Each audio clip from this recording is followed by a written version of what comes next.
आज म्हणजे आपण कोबी आणि बेसनचा वापर करून नाश्ता करता युनिक आणि एकदम क्रिस्पी रेसिपी तयार करूया। एकदा बनवली तर बार बार बनवाल।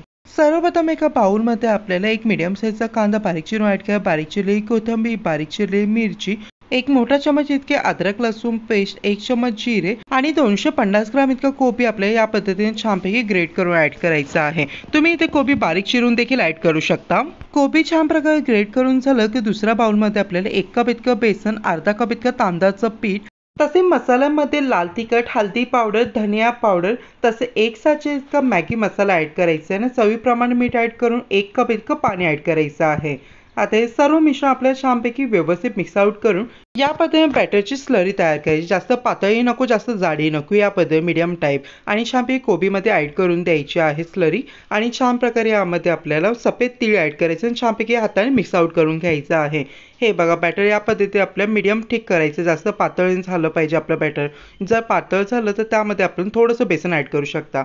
आता चाळणीला छानपैकी तेलाने या पद्धतीने आपल्या बॅटर वाफवण्याकरिता ग्रीस आउट करून घ्यायचं आणि त्यामध्ये तयार केलेलं बॅटर होतं छान प्रकारे एकसारखं स्प्रेड करायचं आहे आणि यावरती सफेद तीळ या पद्धतीने ऍड करून द्यायचे आहेत। आता नाश्ता वाफवण्याकरिता मी 2 ग्लास पाणी उकळून घेतलं, त्यामध्ये आपला नाश्ता ठेवून छान प्रकारे प्लेटने कव्हर करून 10 मिनिटांकरिता हाय फ्लेमवरती वाफवून घेतलेला आहे। हे बघा, नंतर चाकू टाकून नाश्ता चेक केलेला आहे, चाकू क्लीन निघलेली, गॅस बंद करून तो नाश्ता थंड करून या पद्धतीने आपल्याला वड्या पाडून घ्यायच्या आहेत। अतिशय सुंदर नाश्ता तयार होतो मित्रांनो, नक्की ट्राय करा, तुम्हाला प्रचंड आवडेल।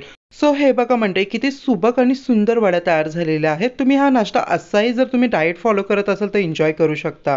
आता नाश्ता मी तुम्हाला फ्राय करून दाखवणार आहे, त्यासाठी मीडियम फ्लेमवरती आपल्याला तवा ठेवून तव्यामध्ये तेल ऍड करायचं आहे। तेल गरम झालं की वड्या आपल्या या पद्धतीने छानपैकी तेलामध्ये ऍड करून द्यायच्या आहे। आता ही वडी आपल्या खालच्या साईडने 1 मिनिटाकरिता कुक करायची आहे। हे बघा, किती छान असं गोल्डन कलर आलेला आहे वडीच्या खालच्या साईडने। सगळ्या वड्या टर्न करायच्या आहेत आणि खालच्या साईडने देखील आणखीन 1 मिनिटाकरिता कुक करायच्या आहे। हे बघा, साधारणतः 2 मिनिटांनंतर दोन्ही साईडनी वडी छानपैकी क्रिस्पी अशी गोल्डन ब्राऊन फ्राय झालेली आहे। सो मंडळी, तुम्ही नक्की हा गरमागरम नाश्ता एन्जॉय करा, तुम्हाला प्रचंड आवडेल। शेजवान चटणी बरोबर तर आणखीनच अप्रतिम लागतो। व्हिडिओ आवडला तर व्हिडिओ लाईक करा, आपल्या चॅनल प्लीज सबस्क्राईब करा। नक्की तुम्ही हा नाश्ता ट्राय करा, भाकरी किंवा चपाती बरोबर आणखीनच खमंग लागतो। नक्की मस्ट ट्राय दिस रेसिपी। चला मंडळी, पुन्हा भेटूया। हर हर महादेव।